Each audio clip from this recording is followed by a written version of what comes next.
Good evening. This is the Fellaz Sports Talk podcast. I'm your host, Trey. I'm happy. Let's get this started. So, quick thing. The truth, Mr. Paul Pierce. Bro, Uh, honestly, mhm. kudos to that man, because that video is legendary, okay? I don't care what no one says. I don't care if you like it So, or you're a hater. That so video is legendary. what I'll give you just a brief breakdown. What happened is, I forgot what day. I think it was Friday, last Friday or Something like something. that, yeah. It seemed that there was maybe a party or something going on at, I think it was his house or a house, where there was poker being played and there was some herbal essence being smoked, and Incense was burning. yeah, and they had some dancers, the exotic kind. Oh, nice. And he was on his live and he was just living his best life. Um, Hey, now, man. so now, all of this goes viral, and as we all know, he works for ESPN. Mm-hmm. Now, ESPN found that it was a lot. Kind of went against because they are also in business with Disney, and they just didn't feel as though what he was presenting was necessarily their brand. And their main problem with it, they said, was it wasn't that what took place. It was more so that he was the one that put the footage out. And that's where we stand with that situation. So he is fired at this point. So how do you feel about it? Okay, so from a business standpoint, I can't be mad at it. Like, you know what I mean? Like, they had to make a decision, and basically at the end of the day, they're going to choose their image over anybody else's. You know, Yes. that's what it is. So from a business standpoint, I'm really not mad at it. It's kind of dumb on his part. You know, he had a good thing going, and he shot himself in the foot. Yeah. But then there's the other side of it, where our side of the foot is like, hey, do your thing, do your thing. Like, yo, get up on there. Like, again, you know, one of those situations where, you know, maybe you shouldn't have put it on the interwebs, because you know how quickly that's going to get around, and there could be consequences. And in this case, there was a consequence to him. But what really killed me in all of this is when they let him go. I think he laughed it off, or he wrote something to that effect. And honestly, I laughed with him. I honestly did. I was like, you know what? That's how you know he does not care. Like, you know what I mean? He's obviously in a position where he's good. You know, exactly. Plus, with the way that everything works nowadays, he'll be back on somebody's network TV show or YouTube podcast, or he'll be somewhere soon enough doing his own thing. Like, you know, a lot of these guys have their own podcasts and stuff like that. Like, exactly. And their own shows. So it's only a matter of time. But again, that was legendary. That was definitely legendary. I fully agree with you. I think it was legendary. The thing is, I personally don't see anything wrong with what he did, because he's in LA, where, again, that herbal essence is legal. He is an adult, so he could have any kind of entertainment he wants, and as well as the gambling was all legal. So there was legit no real reason for his termination other than presentation, maybe. But that actually makes me think. ESPN has Matt Barnes on it all the time, and he's an advocate for the smoking. So I'm assuming it probably had less to do with the smoking. Probably had little to none to do with that. The gambling. It was most likely the characters in the video. That's where I think that they might have had, because that's the only thing that I could see why, because they allow like a crazy extreme advocate for it that on his own platform smokes all the time. So now, but no, I thought it was okay. Realistically, it wasn't smart on his behalf. Obviously, it wasn't. Just because when you work at a business, you do have to conform to whatever their rules are and whatever standards they set out. So if that is the case, and if he for the most part understood that's how, you know, ESPN rolls, yes, that was not the smartest move, but he wasn't doing anything illegal, he wasn't hurting anybody, and he was living his best life. I can't I can't knock it. I cannot knock it. I can't either. And like I said, he did what he was doing. He was enjoying his night. He was having fun. He's like, let me share it with the world. You know, and again, Yeah. okay, but there is, like I said, a consequence. But he just wanted to share his joy with the world, and that's what he did. Exactly. But yeah, it was pretty interesting, extremely interesting. Legendary. Facts. So now, it seems to be, well, now it will be coming to an end, but it was one of my favorite segments. Road to the Final Four. Yes. Yes. Madness. So since last time we spoke, they were going into the Final Four. Mhm. I'll give a brief recap. Basically, it was Houston versus Baylor and UCLA versus Gonzaga. Baylor and Houston, it was over as soon as it began. Baylor just destroyed them. Now, the UCLA and Gonzaga game, that was a fire game. I'm sure you watched it. How'd you feel about that one? One for the ages. I'll be very honest with you. Mhm. That's how I like to see NCAA games played. That's how I like to see a lot of games played in general. When it's neck and neck, back and forth. It might have been high scoring, especially for college ball, but it was back and forth, and it was still intense. Like, you know what I mean? Yes. I thoroughly enjoyed it. I'm not gonna lie, down to the wire, because even down to the wire, when that last 13 seconds of the game was nuts. Like, you know what I mean? Yeah. I forgot the guy's name, but he goes to the basket. No, he takes a little floater, misses it, gets his own rebound, scores. I just leave it as the guy who took the floater missed it. It's gonna be right here, okay? Go ahead. So, and then they inbound the ball, starts coming down the court, and took one of them Hail Mary shots, and you know what I mean? I was just like, I was literally like this. Yeah. Like, yo, this madness is unreal. And I don't know about anybody else, when you watch NCAA games, especially NCAA games that come down to the wire, you just almost automatically assume, especially in March Madness, that whenever someone takes that last second shot, it's going in. Definitely. You're actually more shocked when it doesn't go in. I agree. I don't know. It's like the only sport that really does that. Like, you know what I mean? No, I agree. No. So when it went in, I was shocked it went in, but I also wasn't surprised. Like, you know what I mean? It's like it's supposed to go in. Seriously. No, it was fire though. It was fire, man. I was shocked. It was a extreme ricochet. It was like a ticket. I was like, dang. But it was clean. It was like cleanish ricochet too. It wasn't like a rattle in. No, exactly. It was like, you know what I mean? He had a clear shot and he took it. I didn't knock it, but it was really like, again, shout outs to Jalen Suggs. Like, as you know, been a huge fan. He showed out, which was dope. I was pretty hype about that. So then they made it to the finals with Baylor. Which, again, my brackets were all centered around Baylor and Gonzaga. That is the truth. I was just strictly Gonzaga, but yeah, you're right. You picked the two right at least. So now the finals. Let me know how you felt about that. Hella disappointed.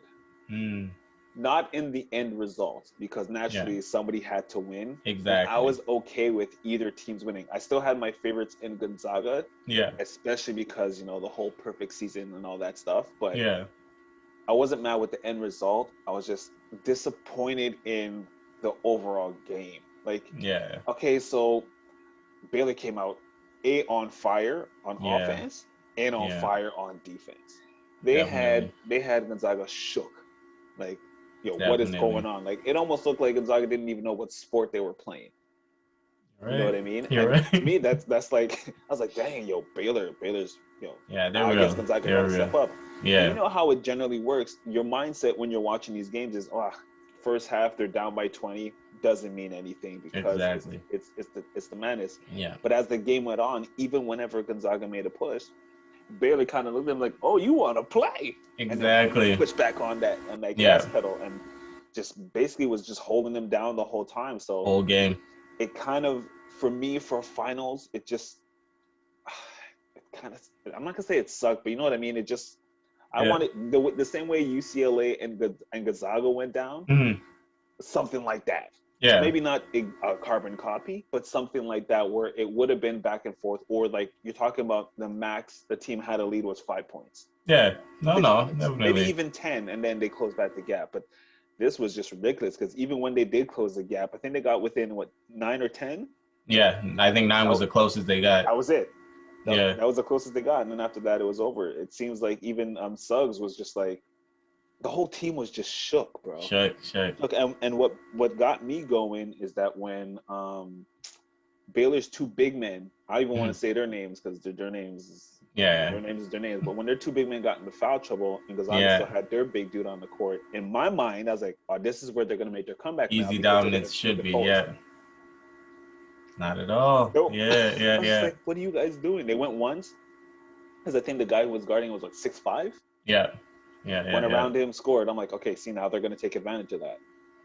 Nah, they couldn't. They couldn't. Even though Baylor's defense was still on point, they still couldn't get the ball deep enough into the post for them to at least try to cut the lead down and take that dominance where it's going to force Baylor to bring back one of the two guys and then you get him fouled out. Now, once you know he's fouled out, he's gone for good. Give yourself a good stretch at the end of the game. They didn't go that route. Now, that's us talking from a distance.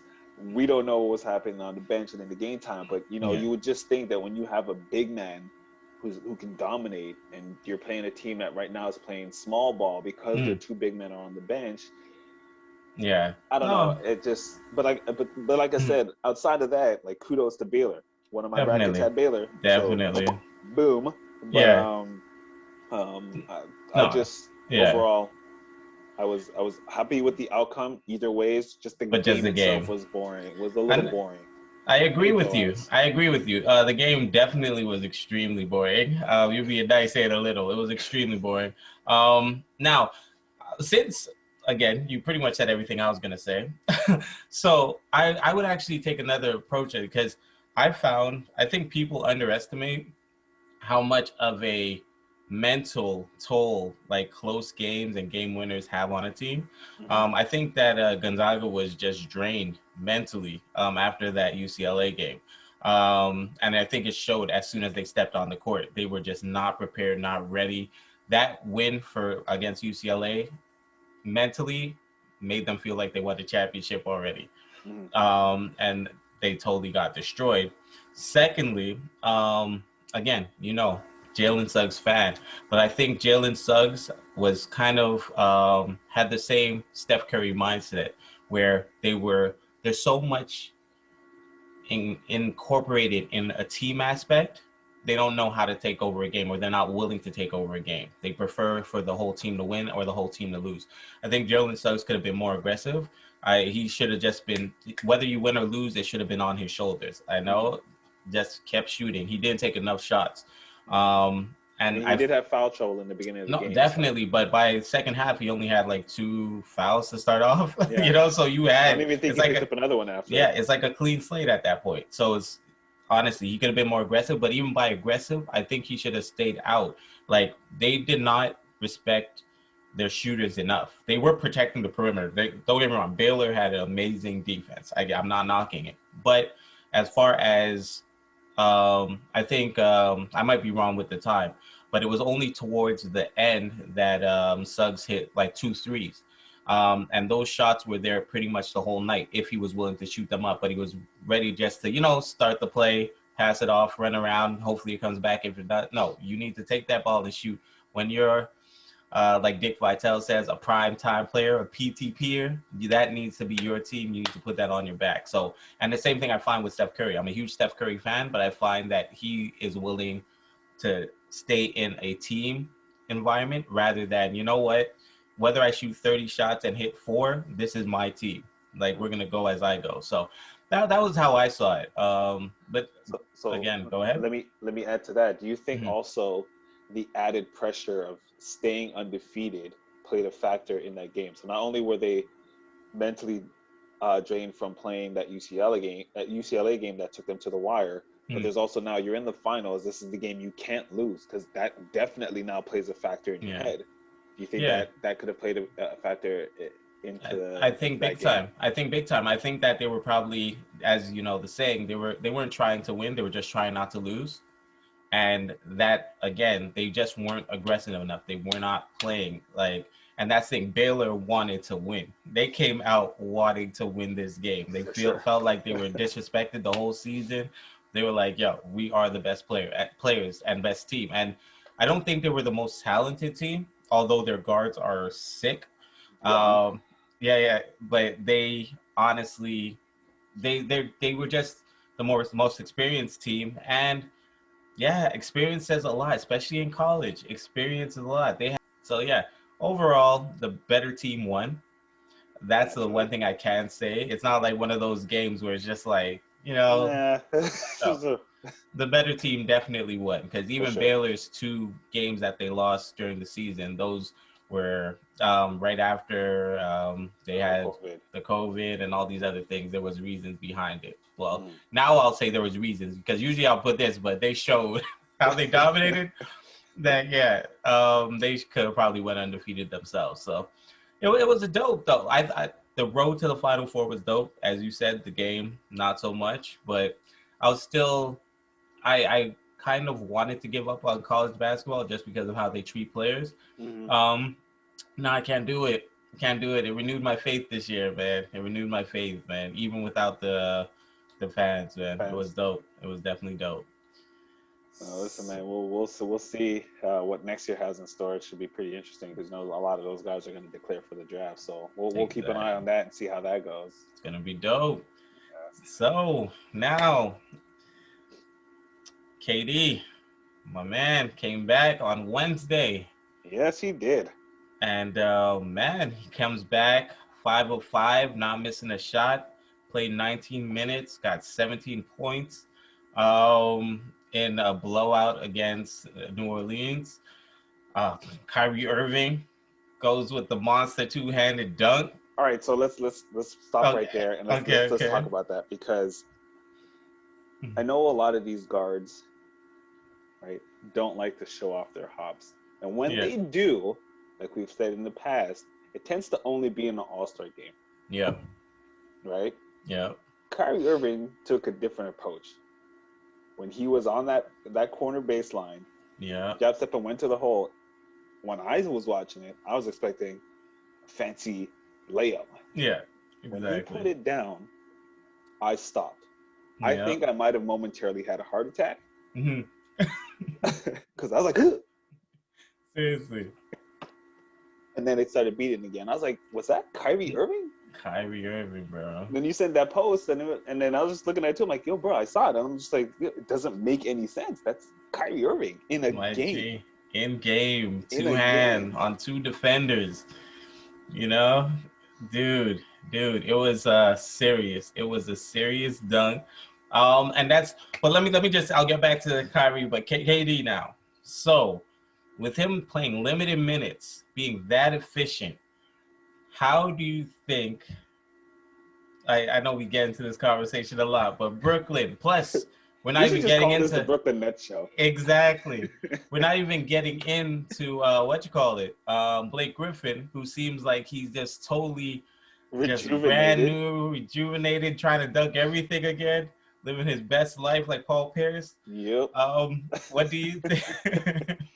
But how dangerous do you think that they will be? I'm asking this question, presuming they'll all be healthy and everybody that they'll play will be healthy. Like, as far as, again, the Lakers and Joel Embiid stays healthy, basically the whole. How far do you think this team can go? Sky's the limit at this point, bro. If I can give my honest opinion, if the entire league is healthy with their strongest players playing, specifically Brooklyn, they have a starting 5 that is unmatched anywhere. Yeah. You can't find another starting 5 that's going to match Brooklyn. And they have a 6th guy waiting. Yeah. That's the crazy part. It's not like they have a starting 5 and then just bench. They have a starting 5 and a 6th guy waiting. Yeah. So I think that it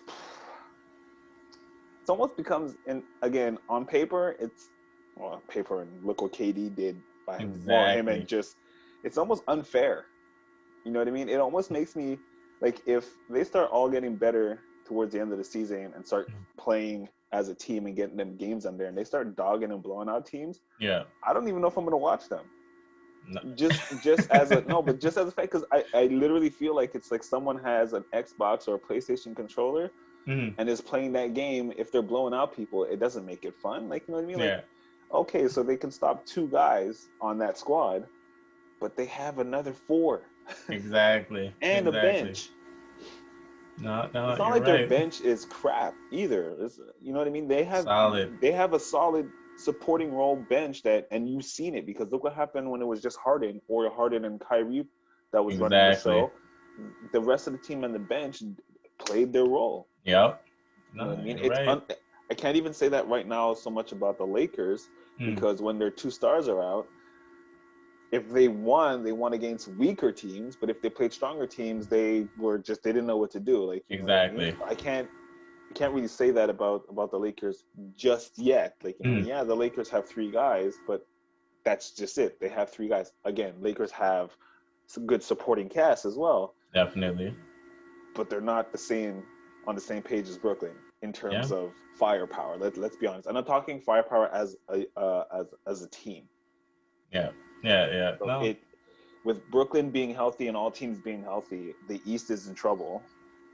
The only thing that can really tear down Brooklyn outside of injuries is, honestly, it comes down to bad chemistry.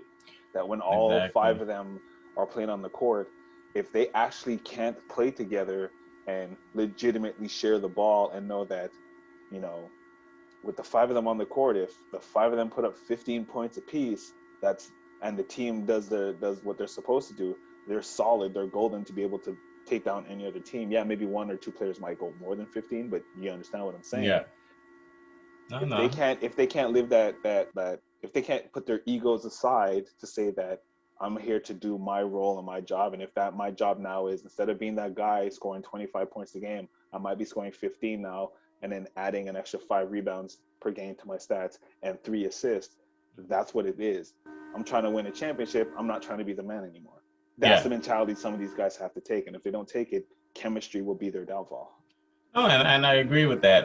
That is the only way I could see them even losing. Is if they're just not a unit, because the amount of talent on this team is unprecedented. Like, we've never seen something like this. So no, I fully agree with what you're saying. The only Brooklyn can beat Brooklyn at this point. But no, I was happy to see Katie come back, looking like he didn't miss a step.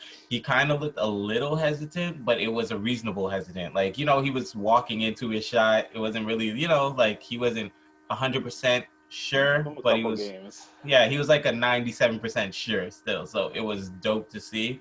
Now we'll go to Kyrie, who I think actually is one of the, yeah, you know what? I'll say it. One of the most underrated players. He just doesn't get the respect he deserves. Again. Okay, so I think the reason Yeah. why is because of the stuff that he does in terms of off the court. Okay. I don't think it's so Okay. much on court, because I think on court he gets respect, but I think Yeah. it's just his overall character is why people are like, Kyrie's crazy. No one cares what Kyrie does. Oh, okay, so he crossed somebody. Oh, okay, so because he done.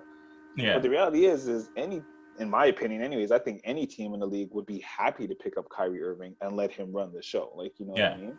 But So I I think think, it's really yeah. just his character as to why some people don't give him that respect. No, But no, anyways, you were and saying. I agree. Sorry to cut you off, but no, I fully agree with that. But I think it's more media than actual players. I think players and I think they respect him to the most. I think it's the media that throws out flat earther, like, you know, anything to discredit him. You know, but his game, like, I didn't blame him for wanting to leave LeBron. Personally, I was like, I think he is good enough to have his own team. Not as far as he definitely needs a supporting cast, but everybody does. For sure. But I think he's actually talented enough with a good supporting cast to run it, like, have his own team. But even though he doesn't have one, mind you, I think whether the media or whomsoever just does not give him that credit. He's still an elite player. I'd say top maybe 12. I take him over quite a few players. And no, I don't think he gets that level of credit. You know, like, everyone says he's a talented scorer, but even though His we all know handles. he is, that's what I'm saying. That's what I'm Yeah. saying. We all know he's a talented scorer, but his handles and his jumping ability, because he's been had athleticism. He just, you know, he's more of a layup guy. But secondly, his shooting. Yeah. People act like he never won a 3-point competition before. People act like he is not Like they didn't win a championship with that shot. Like I'm just saying they don't give him that much credit as much as he did. Now everybody else on that team, I believe they get their just due, other than the ones that they buried, like Blake Griffin and Aldridge. But Harden, he's a beast. I can't wait till he comes back. I want to see all three of them together. I really want to see how that offense is going to run. That is going to be sick.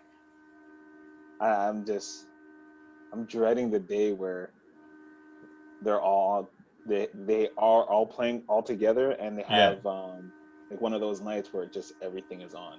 Kind of like how Baylor came out. Could you imagine them coming out like Baylor in an NBA game? I think you're going to see scores that you won't see in an NBA game. You're going to see a starting five where literally every player has 30 points. Yo, that'll be crazy. But that I guarantee you is going to happen in the finals or something. Like that, I guarantee you, it's going to be at least one game, or at least in the playoffs, where there's going to be one game where they just go off and torch a team. Like I can see it now. Mark my word. Putting up 100 before halftime. Exactly, bro. Now, on another note, I just saw it recently, like within the last hour. Khem Birch. Yeah. Orlando. I was gonna talk about that too. Okay. I was gonna bring it up. I'm actually shocked. I am too. Because his time in Orlando has been relatively good. Like he considered a key piece in Orlando. Exactly. But when I first read, I'm like, what's wrong with them? But then I thought about it, and I realized it's Orlando. Yeah. They got rid of everybody in Orlando. Anybody who was a key piece in Orlando, they said, exactly. Go do your thing elsewhere. We're going to start over. So it kind of makes sense. And they even said it in the article I read. They said the reasoning behind it is for him to get more playing time elsewhere. Exactly. I don't think it was a question of they were unhappy with him or anything like that. It really was just so that he could spread his wings somewhere, because obviously their plan is to work with Mo Bamba. They're trying to develop him and whatnot. Exactly. They're going to take the next 3, 4, 5 years to develop these guys, and they don't want to take that away from Khem. Exactly. Whose game, it's like on a yearly basis is getting stronger and stronger. What I also saw is that his likely destination is the Raptors. That's what I was about to say. Exactly. So that would be great. Come back home, even though it's not Montreal, but come back home to Canada and play and represent the only Canadian team we have. But at the same time, too, it in my opinion, it kind of gives them a rebounder now, which they need. A legit defender, too. Let's be honest. Yeah. They got rid of Alex Len. He was a bust and a bum. I said it. He's a bum. I think they could have gave him a little more time, though. To be honest, I think they could have given him a bit more time. The signing of Alex Len and Aaron Baines was horrible. Yes. Horrible. But they expected Baines to be like he was with the Celtics, though. You can't blame him. Baines was a beast when he was with the Celtics. He's a bum, and he's still a bum. Okay. Oh, all right. Tell him how you really feel. That's how I feel. Maybe because I'm upset that Gasol and Ibaka left. But you can see, I'm cool with Gasol leaving, to be honest. I was cool with it when he left before. Ibaka not so much, though. Ibaka should have stayed. Anyways, we're not gonna talk about them. Let them do their thing over there. Yeah. I think that bringing in Birch kind of helps. Yeah. I don't know if they're gonna go the route of maybe starting him, given his defensive presence and rebounding. But I think it could. Listen, I would try it. Yeah. I mean, what does Toronto have to lose at this point? They ain't got shit to lose. Exactly. No, you're right. I mean, why not? But for me, as a fan, as a supporter of our only Canadian franchise we have here, bringing in a Canadian native on board would be amazing. I hope he does come here, but I don't blame him if he doesn't either. Like, you know what I mean? If he has an opportunity to go somewhere and potentially get playing time to put a ring on that finger. Exactly. You know what I mean? Hey, Khem, do what you got to do. But if you come to Toronto, shoot, I tell you what, I haven't bought the jersey yet, but a Canadian playing on the Raptors from Montreal. Speaking of Boucher, actually, I know this is beyond super recent. You see he dropped 39? Yes, beast 39 thing, bro. and 19? Beast thing, bro. Beast 39 and 19. Yes, sir. You know what? I take back my previous statement. I apologize. I get 2 jerseys. There you go. Mainly because they Montrealers. 100%. You know what I mean? 100%. But yeah, 39. I mean, I don't want to take away from the Khem conversation. No, but since you got a but that's Boucher, I'm fine. just That's saying, fine. Yeah. 39. And I Yeah. looked at the stats. He had 39, and Siakam had 27. Yeah. And ain't nobody else done anything else. And yet they only lost by 9. Yeah, but the thing is, Boucher, he's like one of those diamonds in the rough, man. Like, as long as you're willing to develop him, like every year, man. It's sick. It's sick to see that. It's sick to see that growth. To be honest. Crazy. I'm just gonna throw this out there. Okay, I'm gonna take it. I'm gonna throw it. If you like it, you keep it. You don't like it, throw it right back. So you're talking about how he's a diamond in the rough, right? And every year you see crazy potential and development. 100%. Do you think, crazy idea, if they continue working with him, beef him up just a bit, he could be some form of a Chris Bosh? Ooh, that's a good one. I thought you were gonna go left field and say Durant. Because I was gonna be like, that's where I thought you were going with it, bro. Because I was just looking at the body type, you know. So I was that's what brought me to Bosh. Because if you really think about it and go back to when Bosh was drafted, Bosh was yay big too. Exactly. They put some meat on him. Yeah. Gave him some good old French Canadian poutine. Got him a little husky. Kept working on him, and then look at the career he had. Unfortunately, due to illnesses, he had to stop. Exactly. But now I'm thinking about it, I'm like, well, what if they tried that experiment with Boucher? I think they really should. They should. The thing is, they've been bringing him along slowly, whether starting off in the G League, then the bench, and then some playing time. So now he's pretty much a starter or come first off the bench, whichever one. Dude, I think they really should. I think they should invest in him because he's only shown upside. Like he's the type of player which I love that will get dunked on and not care about it. Nope. I love when players just have that mentality, and he does. He's, as the saying goes, he got out the mud. Like, so he knows that he's fighting for a spot every single day. Every time he gets on that court, he's playing like that. So I think they really should invest that into him. Like, they already gave him a contract, but I'm talking about like really let's take your game to another level. Exactly. That's why I definitely agree with that.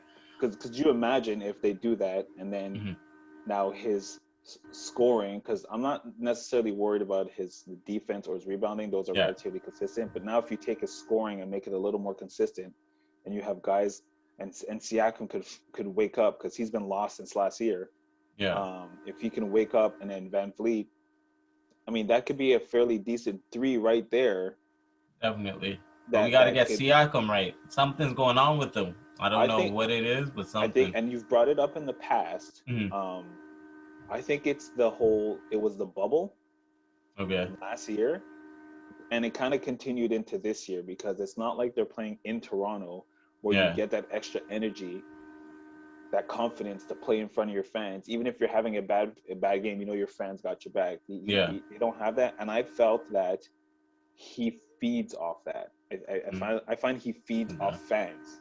Okay. Because if you look back to the last couple of years, the pre-Leonard era, you saw that crazy potential in him, and obviously having Leonard out brought it out even more. But he fed off that energy with the fans, because even the games when Leonard didn't play, it was the Siakam show. Exactly. And then last year, during this bubble, and he came out the first couple of games, it was there. Like you saw that. If he plays like this the whole season, at Toronto's going to be, again, they're going to make some noise, and then he just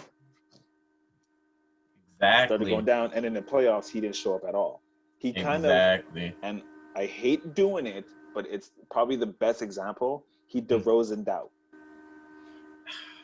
I hate it because DeRozan's a good ball player. I love DeRozan. And when it came to the playoffs, I can't put it on him, man. The team was always. But when it came to the playoffs, he also didn't show up. So I can't. But Lowry too. Lowry too. But for me, and now we remember Lowry fondly. We're just like, Lowry's the man. I gotta give DeRozan the same, because he on the other hand was the only one a lot of times showing up. But the team, he just didn't really have no dogs on the team. Listen, Lowry is a dog, but he would just sometimes make some bad decisions or take a bad shot. I'm not knocking. I'm sorry. I have to come to his defense. My bad. But it's just. I'm not knocking DeRozan. I'm saying, okay, the playoff DeRozan. You know how there's playoff Rondo? Yeah. Like Rondo's not that great in the season, but when it comes to the playoffs, he's the man. Exactly. You're just saying vice versa. This is the opposite. You know what I mean? I can't do that to my again, man. It could be. Listen, because I truly believe that DeRozan would have brought us a championship. Like I believe so as well. What you call it? When I believe DeRozan would have brought us the championship when Kawhi brought us the championship. That same year, the team was a solid stacked team. And they only switch out. And then we have to remember LeBron left the East. And no matter, we still want to give him his credit, but LeBron was the king of the East. No one can take that from him. So especially the king of knocking out the Raptors no matter what team he was on. Exactly. So at that point, it's like, the only team that they really had to worry about was Philly. And I could have saw DeRozan shooting that exact same shot Kawhi shot and him bouncing 30 times before going in. I could legit see that was the only difference. And if you ask me about it, I'll be honest, I might receive some flack. Kawhi didn't show up in the finals. I don't care what anyone says. He was not the best Raptor. He was good enough, but the best rapper was Van Vliet. For sure. Like, that's who should have won finals MVP. I'm sorry. But they gave him the credit because, you know, he's the name, franchise, whatever you want to put around it. But Van Vliet, definitely. And then there was Lowry. And then there was Siakam. Like, there were so many players that I thought actually had a better series than Kawhi. So I'm just saying, I think DeRozan could have fit perfect. Again, as a ball player to this day, because I still check up on him. I'll still check up his stats and see how he's doing. Yeah, DeRozan is still one of my favorite players. You know what I mean? He's in my list, but he DeRozan'd out in the playoffs, and I think he's still stuck in that mentality. I think he's still stuck in the, like, he can't get out. And even when he has good games, you feel that, okay, that was the breaking point. He comes back the next game and it's like, nah. Yeah. He does these weird moves and loses the ball. It's like, I don't know. I think that, I don't know if it's the hype or just, I don't know what it is. He's just not there. Like, that's the thing. I don't understand. He's not there, and I don't even know how to pinpoint it. I don't even think he knows, because if he knew, he'd be able to tell us and then show us, like, hey, listen, guys, I'm back. Like, this is me. I'm doing my thing. But I don't know what it is. I think he will snap out of it eventually, but hope so. eventually it also might be too late. Yeah, because he was hungry, yo. Like, that season going into the Kawhi season, like, I was only seeing footage of him training, practicing, and he was dominating some of the top players that he was playing against all summer. So I was like, yo, I didn't even realize he had that level of skill. And then he came in, fully showed it. He was a perfect 1-2 punch with Kawhi. And then again, now it's like he, like you said, went down. I won't give him the DeRozan out part, but he definitely is going down. I can't. For the playoffs, last playoffs he did, though. You can't say that he didn't. It's the phrasing. It's the DeRozan down. It's not saying that he didn't play bad. I'm saying it's the DeRozan down part. I can't co-sign. I fully agree that he played bad. It hurts my heart, man. DeRozan. So did DeRozan in the playoffs. Listen, man, that trade hurt my heart, especially for them to win the championship after. It's just like, I feel so bad for this dude. I did feel bad for DeRozan. Yeah, like, man. What a slap in the face. Big time, bro. They should have gave him an honorary ring. He probably wouldn't want it, but they definitely should have gave him one, man. Would you take it? No. Okay. So. But it's still the fact that they should have. It would have been a nice gesture. Like, yo, you gave so much to the city. And maybe when he retires, he'll get one. Who knows? Maybe. But speaking of slap in the face, I know you saw it because we're talking about Khem and Orlando. Was it Orlando? It was Orlando. What's with OG wanting to body slam people?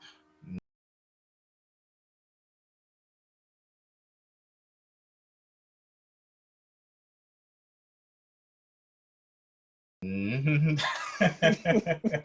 he forget we were in the NBA and not the Wrestling Federation? Like, no, you know the funny part is, it's how he chickened out after. It's not he didn't chicken out. It's just like when your like younger siblings get it on your nerve, And then you do something, boom, they go, okay, you good? That's like, don't cry. Like, Mom, don't tell mom. Don't tell mom. that's what it was, bro. Your body's out there. Like, wait, hey, you good? It wasn't that hard. Like, it was. I was joking. Dude, that's all I was doing. I was just playing around. Guys. That's like, get up, we'll play. I'll play with you. Come, get up.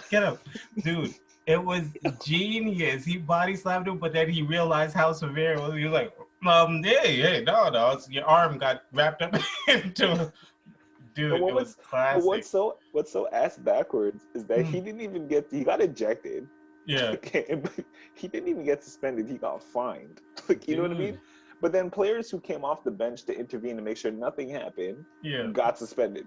Yeah, because you're not allowed. That's the thing with the rules. No, but that's the thing with the rules with the NBA. They're so outdated and foolish. They made rules because something big happened at one time. You know, like with the Heat and Knicks game. That, you know, when they cleared bench and Van Gundy's hugging on Alonzo Mourning's leg and stuff. So from then, you can't leave the bench. So that now you see something like this where they're just like kind of, you know, trying to separate that there's a little bit melee, or some people might put a leg onto the floor. Now you're automatically suspended. It's ridiculous. They need to at least have some understanding and be human to it, man. Not especially in this case, things. Like Van Fleet wasn't trying to go there to fight anybody. He was just wanting to make sure that everything was cool. Like, he pushed his players away. Like, you know what I mean? He was playing peacemaker, and yet he's the one that's suspended, which had me dying of laughter when he wrote his response to the letter going out. He just wrote LOL. Like, he's laughing. I was like, okay, so you suspend me one game. I'm already injured. I don't care. Suspend me one game. Like, you know what I mean? But it's like, it's stupid. It's like, still you know some money deducted, you know? That's the annoyance of it, you know? Bro, if I'm making that kind of bread and I lose 1 day's pay. I know, but I'm just saying off principle, he's just like, come on, man, you guys can't be serious. They're like, it's just one of those things. Like, it's like. That's what I'm saying. It's just like, no, that was hilarious. I found it funny. Like, I was watching it again just because I actually like watching it. It's like, you see the foul, funny. And you see Schroeder just holding him. Just trying to hold him like, yo, you good? Don't want you to fall. Don't want you to fall, buddy. You good? He's like, are you good? Dude, went full Hulk Hogan on him. It was genius, bro. It was dropped in. I was like, oh, hey, no, that's not what I wanted. You good? You good? Dude, walking away. He's like, yeah, guys, I was joking. I'm good. I'm going to the bench. I'm good. Like, he lost it for a second, but yeah, it was classic. But speaking, because it seems like we spoke some things into existence, man.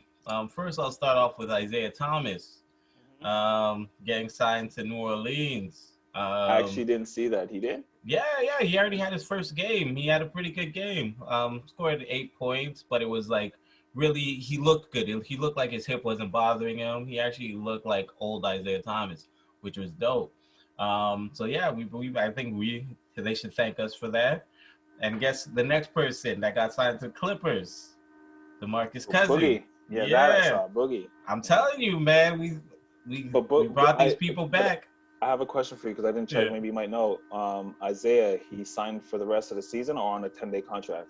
Because I know Boogie's a 10-day contract. See, I don't want to be wrong, but I believe it was for the rest of the season. Okay.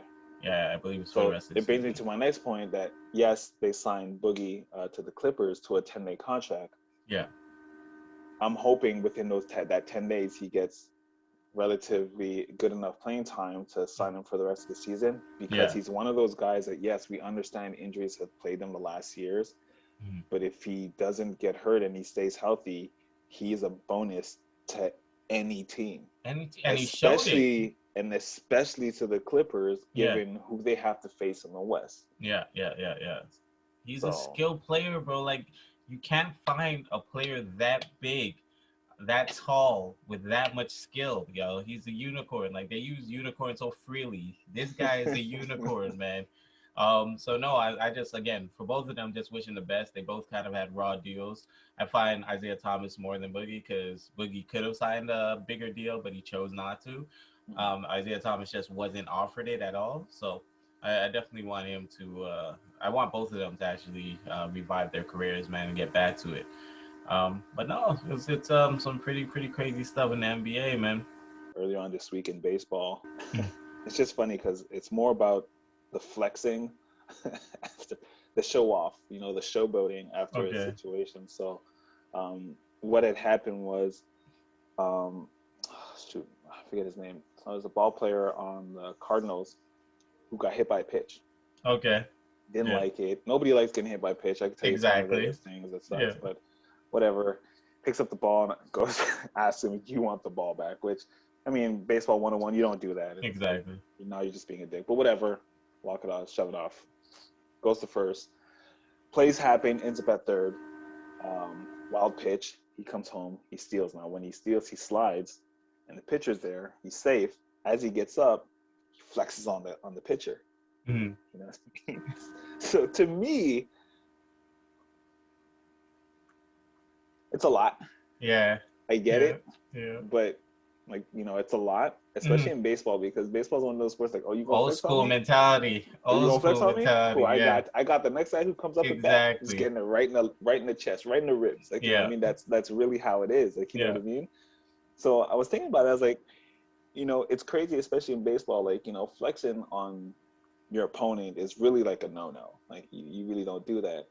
And then I think about other sports like hockey, the Mhm. elaborate goal celebrations, or you think of basketball, the stare downs, or Yeah. the Sean Kemps. Yeah. Those You are know what I mean? classics. Yeah. And then I was like, is there truly a limit to how much you can showboat or like dog another person in your sport?